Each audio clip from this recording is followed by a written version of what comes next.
Hello and welcome to Let's Learn Kerbal Space Program 2. My name is Silverlink and I'm going to be your guide today for this game. This is going to be an extremely beginner-friendly look at Kerbal Space Program. This isn't going to be optimized launches or anything like that. This is going to be very much a let's figure this out together as we make some progress and complete some missions. The goal is going to be one mission per video. So that we can slowly explore the game and uncover bit by bit just our knowledge and understanding of Kerbal Space Program 2. So we have the game fired up here. We're going to start a single player game. We're going to start a new campaign, and we want this to be exploration mode. This is the mode where we can collect science. It has some actual game progression, and this is the mode that makes it actually feel like a game and is the one that I recommend for beginners.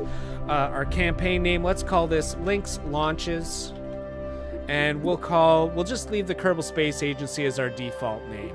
We have the chance to pick some colors here, so let's make it blue, and let's do a blue and white as our agency colors. That's gonna look kind of nice. Let's pick a cool flag. Let's go with this one. I kind of like the look. Let's go with this one. It kind of matches our colors or goes with our colors a little bit, and I think that's gonna be nice. But feel free to pick whatever you want here. I am going to turn off cadet orientation. For your first playthrough, I highly recommend keeping it on though. It's going to give you some tutorials that you can walk through, which is going to help make your first few launches a little bit easier and give you some supplementary information that might not be covered in these videos. But once we have our details in, we're going to start our campaign. We're going to let this load up here, and we are going to take a look at our first few missions in Kerbal Space Program 2. So once again, these videos are going to target one mission per video. We're going to try and learn some things each launch that we go through so that we can just slowly uncover more information about the game. So now that we're in here, this takes us to our main screen. We have a few different options that we can explore. There's the VAB, which is the Vehicle Assembly Bay. This is where you go to actually build your rockets that you're going to launch. The Training Center has a lot of good information and a lot of good tutorials that are going to help get you going. I highly recommend going through this, especially for your first time playing. It's going to give you a lot of good information on how to actually play the game, on a lot of the screen options and the menu options that are available, and it's very, very worth checking out. There's also the R&D Center. This is where we spend our science points and unlock new parts so that we can build bigger, better, faster rockets. We have the Tracking Station, which lets us move through the solar system and take a look at everything that we have launched. We can take a look at the planets, alignments, and orientations and use this to plan some of our maneuvers. There's Mission Control, which is actually going to give us our quests and our missions to accomplish, and this is where we're actually going to start off. But last is the Launch Pad, which is where we actually fire our rockets. But the first thing we're going to take a look at is Mission Control, because this is where we're going to collect our missions. And we have one right now, which is launch a rocket. So this says time to launch the Kerbal Space Program's inaugural vessel, a fully functional rocket. We have to launch a rocket from Kerbin and achieve an altitude of at least 10 kilometers. So this is pretty easy to do. It is going to give us 25 science points that we'll be able to spend. So why don't we build our rocket? So from this screen, we can head right to the Vehicle Assembly Bay by clicking on the button in the bottom right-hand corner. And this is going to take us to our VAB, where we can actually build our rocket. So the VAB is made up of a couple of parts here. There's the main workspace screen, where this is where your rocket's going to show up. This is where you actually assemble your parts together. And then there is the parts selector on the left-hand side. This is where you can select the parts that you want to use to build your rocket with. And we're going to start building our rocket. So all good rockets start with the command module. This is where your Kerbals are going to sit in, and this is where your main rockets start with. So we're going to click on this Mark 1 tin can, which is going to drop it into our workspace. Now, if you want to move your camera around, you can right-click in the main workspace and rotate the camera. This is going to rotate it around your rocket so that you can get a better look at different angles. You can use your mouse wheel, the scroll wheel, to scroll in and out to get a closer look up or a further look to take a look at your rocket as a whole. You can also hold down your mouse wheel, press up, down, left, and right on your mouse in order to move your camera around a little bit more, just to move it up and down on your rocket to take a look at some parts specifically that you want to take a look at. So we're going to zoom back out just a little bit to get a better look at our rocket. And the first thing that we're going to do, just to get a little bit familiar with our screens, is we are just going to launch this probe here, just so we can take a look at the launch screen, see what some of our options are, what some of the navigation points are. And so we'll do that just by clicking the launch button in the bottom right-hand corner. So this is going to take us to our launch pad. You can see we have our Mark 1 lander landed safely on the launch pad here. We have Bill Kerman, which you can see in the top right is our Kerbal. That is the Kerbal of the day that is going on our mission. One of the things that I want to highlight is on each of our missions, we're going to try and collect some science points. And again, these science points are what we can spend in order to unlock new parts to build bigger, better, faster rockets. And you'll see it in this left-hand menu here. You can see there's a glowing icon here that stands for our experiments. And if we click on it, it's going to automatically run all of the available experiments available to us. And you can see we have 4 science points that we'll be able to bring back with us. So this opens up our research inventory window. This is where you're going to see all of the research that's available to you. There's 2 main types of research. There's data that's being collected, and there's samples that are collected. The data that you're collecting is stuff like your crew observations. It'll be your Science Junior once we get to that point. And this is stuff that is able to be transmitted back to Kerbin once we get some antennas on there. But our samples are things that need to be manually returned back to Kerbin. So it's stuff that we have to actually return back and recover our vessel for. So I'm going to close out our research inventory right now. And one of the things that we want to do is we want to go on an EVA so that we can collect a surface sample while we are on the launch pad here. And we can do that by hovering over Bill Kerbin in the top right-hand corner and clicking this EVA button. This is going to send Bill outside of the spacecraft. We are on an extra vehicular activity right now. And if we press the space bar, he's going to jump down and land on our launch pad. We can move him around using the WSAD keys, so get a little familiar with that. You can press the shift key to run, and you can see he gets a good little wobble run right here. If we right-click anything in Kerbal Space Program, it opens up the parts manager, including our Bill Kerbin here. And this gives us all of the options available to us that we can use to interact with. We can plant a flag if we want, which I'm not going to do right now because that might interfere with some future rockets.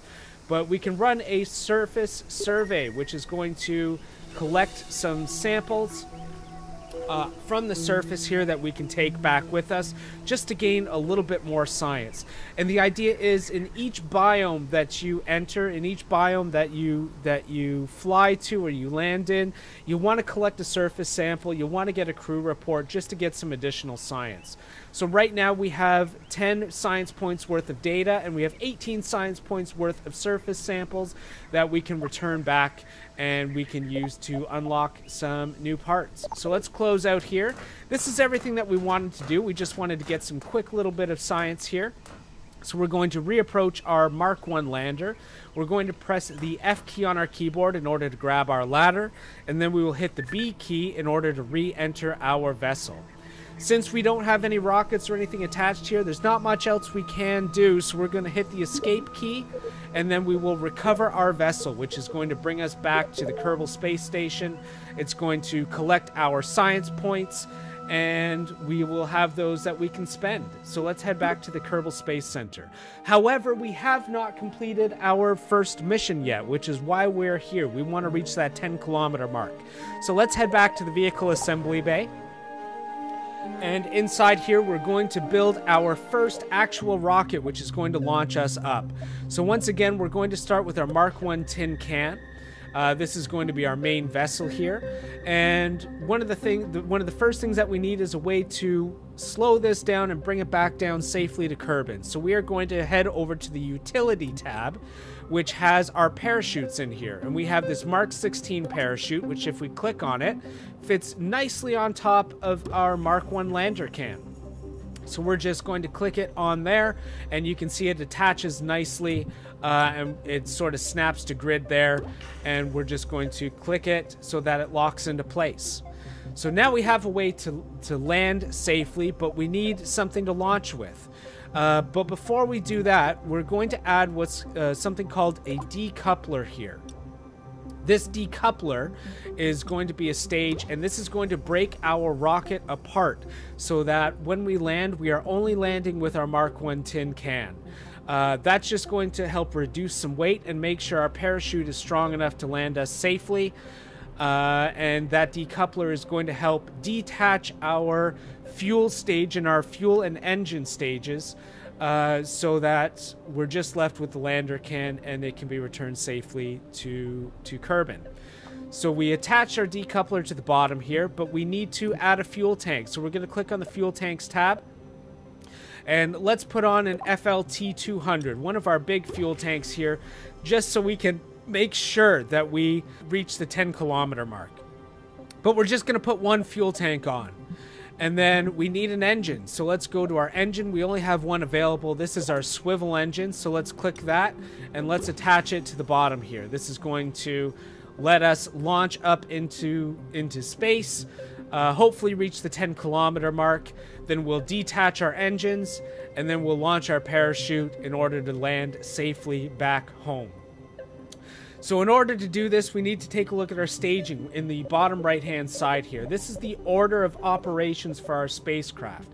And this always goes from the bottom up. So it starts with the first stage, then moves on to the second stage and the third stage. So we can see if we hover over here, this highlights our engine. So that tells us that our stage 1 is going to be our engine firing. And then when we hit the space bar, it's going to take us to our second stage, which is our decoupler, which is going to detach our engine and leave us just with our Mark 1 command probe. And then when we hit space again, it's going to deploy our parachute, which is going to let us slow down and return safely home. So we have 3 stages here: our engine, our decoupler, and our parachute. And between these 3 stages, we'll hopefully launch up 10 kilometers, complete our mission, detach our engine, and then land safely back to Kerbin. So with this, let's go ahead and click our launch button so that we can test out our actual rocket here. So here we go, we're back on the launch pad. This time we have our rocket underneath us, and in order to launch up, we are going to hit the space key, and that is going to trigger things off, or we can click on the go button down here, and that is going to prepare our first stage. So if we click on go, it's going to give us a nice countdown, and we're going to get ready to launch and fire up here. So as our rocket fires up, we're going to take a look at some of our nav ball options here. In the bottom left, you can see we have our surface speed. We have our distance from the ground, and so we want this ground distance to reach 10 kilometers. That's as high up as we want to go. So we're just going to launch straight up here. We can see our fuel decreasing in the bottom right, and our fuel is out here. So that's it. We have no more fuel. We could detach here, and you can see we've reached the 10-kilometer mark. So we have accomplished our first mission. And if we look here, our science is lit up. We have some new science that we can collect here. We are getting some details from the Kerbin atmosphere. We're getting 4 science that we can bring back, which is great. So we're hitting the 20-kilometer mark. If we want to see how high up we're getting, we can take a look at this very bottom section here where it says AP. This stands for apoapsis, which is the highest point that we're going to reach in our launch. So right now we're going to reach 34 kilometers high. And so what I want to do is we'll see our ground level approach that point, and as we get close, I'm going to detach our engine. Now really we could do this at any point. We can detach our engine now, so why don't we do that? We'll hit the space key and you can see our decoupler detaches the engine, and we are left with just our main command module here and our parachute. And we're left with one stage left here, which is our parachute. So once we start our descent back down, we're going to stage our parachute, and we're going to get that ready for launch here. So we're going to get up to 34,000 kilometers here, which we're almost there. Now we're on our way back down already. So because we're on our way back down, I'm going to stage our parachute, and that way as we get closer to the ground, our parachute is automatically going to deploy at a safe altitude, and it is going to let us land safely back in Kerbin, hopefully without too much speed here. So let's take a look at some of the menu options available to us. We've taken a look at some of the ground and surface speed options here, which give you some readouts about your current status here, and you can see our parachute is now deploying here, which is perfect. Now there's this big blue thing called our nav ball. If we hit the WSAD keys, you can see our nav ball moves around, and it's essentially the direction of that our spaceship is pointing in. That's what this nav ball points to. There's some additional icons on the nav ball. We'll cover those in future launches. You can see your apoapsis and your periapsis on the nav ball, as long as some radio markers here, but that's stuff for a future launch. For now, we just wanted to get to our 10 kilometers, and we want to land safely back home, which it looks like is going to happen because our parachute is deploying nicely. We have this SAS button, which is our stability assist system. This lets us keep our spaceship locked in a particular orientation, so that it just makes it a little bit easier to navigate. I recommend for your first few launches, definitely keep that on, which is going to help you control your spaceship a little bit easier. To the right here is our actual SAS panel. This lets you click on a button to control which direction your spaceship is pointing at, which is something we'll take a look at in future launches again. And you can see our parachute is now fully deployed here. We are going to come down for a safe landing. It looks like we're going to land in the water here, which is going to be perfect. In the bottom middle is our time system. So this tells you the current time in game, how long you've been launched for. There's also buttons here that you can speed up time with.